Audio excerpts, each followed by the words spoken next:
Sud Radio, on décrypte le monde. Parce qu'on en parlait avec notre invité précédent, évidemment, le contexte international est particulièrement anxiogène. On accueille notre invité Jean-Paul Chagnolot. Bonjour à vous. Bonjour. Soyez le bienvenu sur Sud Radio, professeur émérite des universités, président de l'IREMO, l'Institut de recherche des études Méditerranée-Moyen-Orient. L'info de la nuit qui nous est parvenue, qui est une bonne nouvelle, c'est la libération de 2 otages américaines par le Hamas grâce à une médiation manifestement du Qatar. Ça m'amène à cette première question. Quel est le rôle et l'influence du Qatar sur ce conflit entre Israël et le Hamas ? Écoutez, le Qatar, depuis très longtemps, est assez proche, disons, des frères musulmans de manière générale et donc du Hamas, qui vient, comme vous le savez, des frères musulmans. Et très concrètement, il a à plusieurs reprises pris des initiatives importantes et notamment c'est le Qatar qui au fond envoie des dizaines de millions de dollars chaque mois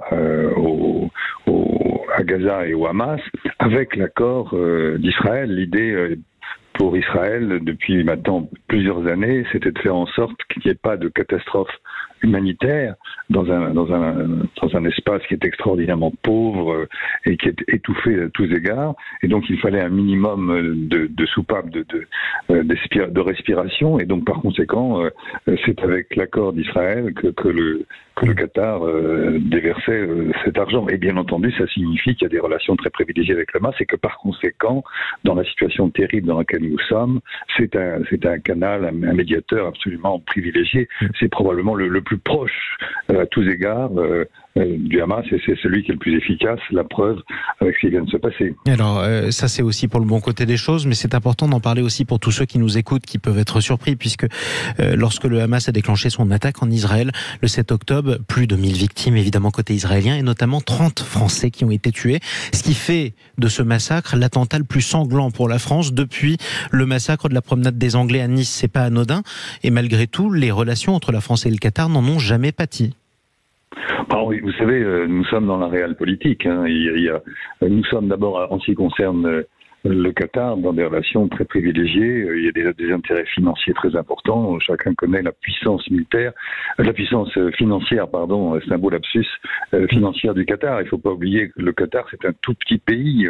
En termes de population, c'est de l'ordre de moins d'1 million d'habitants, sans compter les étrangers, évidemment. Mais en termes d'autochtones, c'est vraiment tout petit, sauf qu'ils sont assis sur des réserves de gaz considérables et sont une puissance financière depuis une bonne trentaine d'années maintenant. Et savent l'utiliser. Et donc la France, comme tous les autres grands pays, eh bien, joue la réelle politique.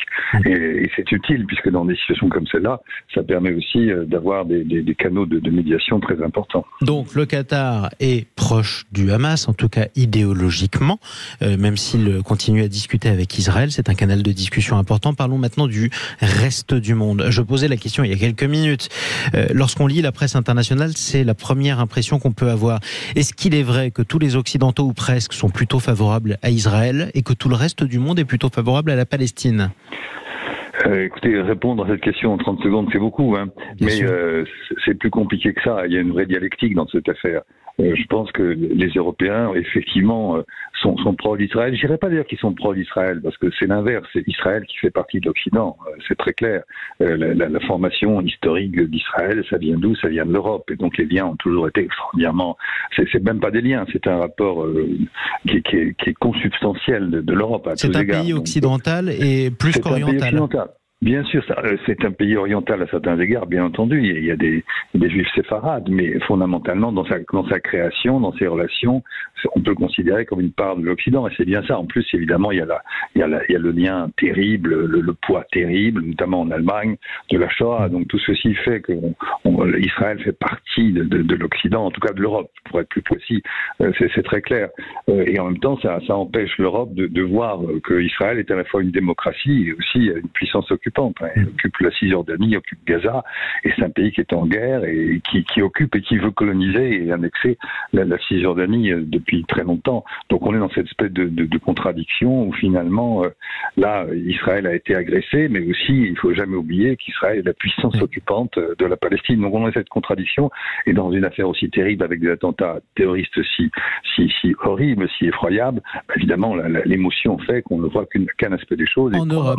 C'est normal. Et en un mot, le reste du monde, en revanche, la voit, cette contradiction. Ce qu'on appelle maintenant, là on appelait ça autrefois le tiers-monde, aujourd'hui on appelle ça le sud global. Il est bien évident qu'on a un regard complètement différent, et pour le coup on voit d'abord les Palestiniens et on voit d'abord Israël comme puissance occupante, puisque je prenais ce terme tout à l'heure, qui est un terme de droit international qu'on trouve dans les résolutions du Conseil de sécurité. Et c'est assez grave que l'Europe soit si focalisée de cette façon, parce que du coup elle se coupe davantage encore du rapport au sud global, notamment par rapport à la situation en Ukraine. C'est pas par hasard si une bonne partie du sud global ne soutient pas, ou en tout cas s'abstient de ce qu'on peut faire en soutien à l'Ukraine en réponse à l'agression russe. Donc là, nous sommes dans des contradictions importantes au niveau global, et ça peut avoir des conséquences graves dans les temps qui viennent. Et des conséquences qu'on continuera à analyser avec vous, avec plaisir d'ailleurs. Merci beaucoup Jean-Paul Chagnolot, professeur émérite des universités, président de l'IREMO, l'Institut de recherche et d'études Méditerranée